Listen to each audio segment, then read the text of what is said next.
there everybody, and welcome to the next gaming interview. This time, I'll be interviewing someone called Rogues and Roleplayers. By the way, Rogues and Roleplayers is a group of people who work on the same channel. And they actually forgot to add a greeting to their to their interview and all. So, let's just go ahead and get straight to the interview. When did you get into gaming? I got into gaming when I was really little. The first console I ever actually played was the NES, and that was at my babysitter's when I was like 4 or 5. And I remember playing Marble Madness even all the way back then. So that was my first game, and then that was also the first console I got into. And then I know the following year on my birthday, that was when I got my first console, which was the NES. So I've been playing video games pretty much as long as I can remember in some way, shape, or form. What kind of games do you like?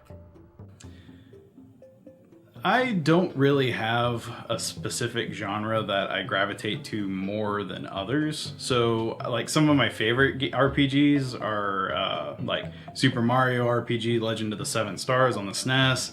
But then I also like the more grid-based tactic games like Final Fantasy Tactics.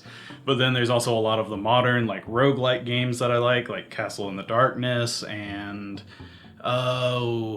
what was the other one? Ori and the Blind Forest. That one's more of I think a platformer or modern platformer in my opinion. But there's just a bunch of games. Hollow Knight is another great game that I really like. So I pretty much dance around the entire field of what games are available. So there's not really a game that it's more. I take it by a game basis.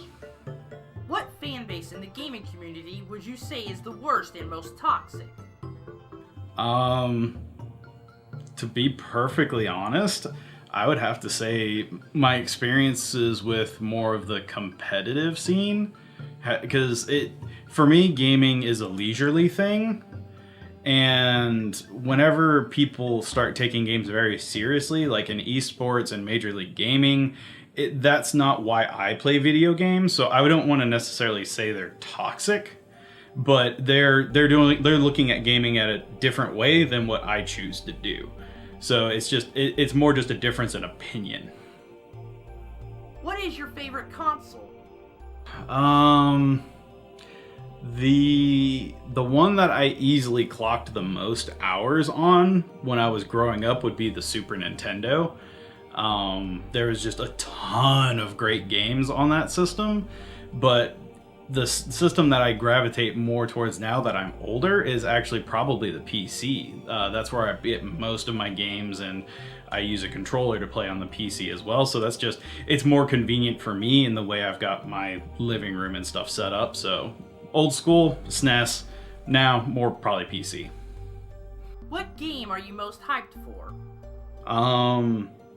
For me personally, I know it's already launched, but I have yet had a chance to play it, and it was Octopath Traveler.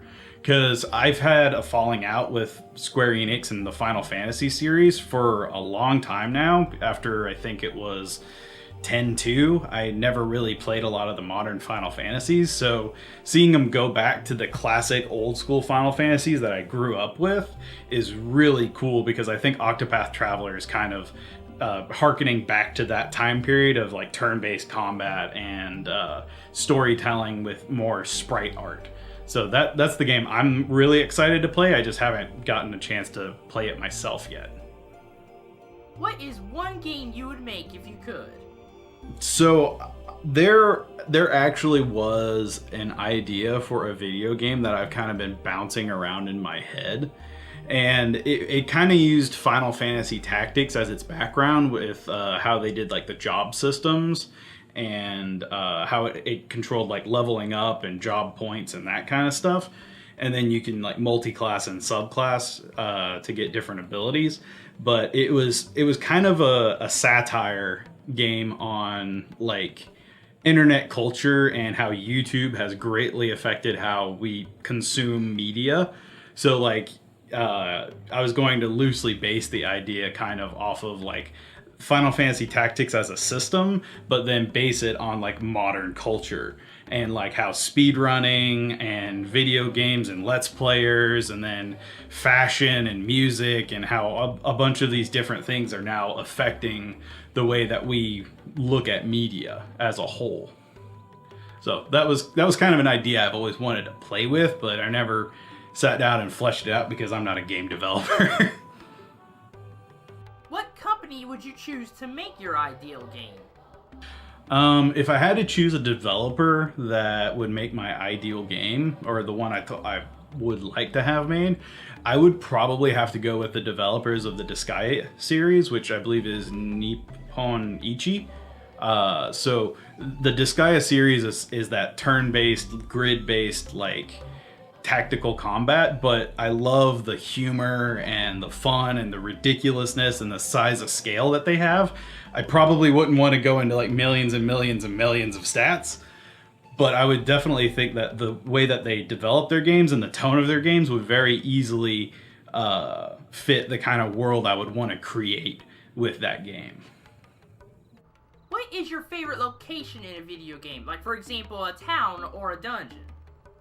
So one of my favorite like worlds that I've seen is I've always liked very stylistic kind of looks, and whenever I saw Paper Mario originally, I absolutely loved the way that the entire game looked. Like just the entire Paper Mario series, it's just I love that aesthetic that it has, with it being, you know, flat and paper based and you're rotating it in multiple dimensions, and just the color of a lot of the worlds are just really, really cool. So just like about anything from any of the Paper Mario games I think are really interesting.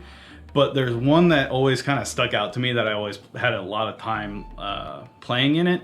And I believe it was in the first Paper Mario game. There was like a factory with a bunch of Shy Guys. I'm drawing kind of a blank on the name of it, but that location I remember just was being very vivid and fun, and there was just a lot of enemies that were fun to fight at that period of the game. In your opinion, what are 3 of the worst games ever made? Obviously, Superman 64 has to be up on that list. Just the fact that the only way that you can play the game as fast as you can actually requires you minimizing the resolution so it doesn't lag itself is just... There's a lot of design things about that that just are not cool, and flying through rings for hours and hours on end is just not fun. Let's see, what other games did I not enjoy? So I'm trying to think of a more modern one, and I haven't really had a lot of like modern games that I haven't like really liked. I know a lot of people really hate Sonic 06, but I've never played it, and to me, it kind of sounds like it almost has a producer's effect to where it's so bad people enjoy it in a weird way. So I haven't played it myself, so I don't want to put that on the list. I mentioned this earlier, 10-2, Final Fantasy 10-2, just completely derailed the entire series that they had, and just people really liked Titus and the characters that came in 10 originally, like Auron and Lulu, Waka, and they just, I don't know what happened in 10-2, but it did not go over well, especially just for me. I don't know how it sold or whatever, but I just know it didn't click. And then there was one other game that I really, really do not like, and that is Quest 64. It was one of the launch titles for the N64, and it was the first game I had on my N64, and it was not fun. It was not fun having to level up your staff by bonking monsters that can one-shot you just kind of at a whim or randomly, and just the mechanics of that game were never really explained, and the worlds, despite being like a low polygon, just they didn't have that immersion that like Mario 64 or The Legend of Zelda Ocarina of Time had. Just Quest 64 just looked really flat, and the mechanics just didn't feel right for me. What is your favorite video game music composer? So I'm horribly torn between two music composers as my favorite, because I really love Grant Kirkhope and what he did with like Banjo-Kazooie. I know he also composed a song in A Hat in Time as kind of like a donation or a Kickstarter goal for when that game was getting created. And then what he's done with like Donkey Kong and Rare, and I love pretty much his entire library of music. But then there's another one, and I believe his name is Tomohito Nishiura. I may be saying that wrong, and I apologize if I am, but he's the songwriter for Dark Cloud 2. I absolutely love the music in that game. It is just so good. I don't know what about it. I don't know if it's like the instruments that he chose to use in that, but it strikes a chord with me that I just really, really love. Alright, everybody, that is the interview. Thank you so much, Rogues and Roleplayers, for letting me interview you guys. I really appreciate it. And by the way, y'all should definitely go out and check out their channel. They have some awesome games. They got some Luigi's Mansion, Donkey Kong Country, and also A Hat in Time. Some really great games. Oh my god, their videos are just awesome. Alright guys, thank you so very much for watching this interview.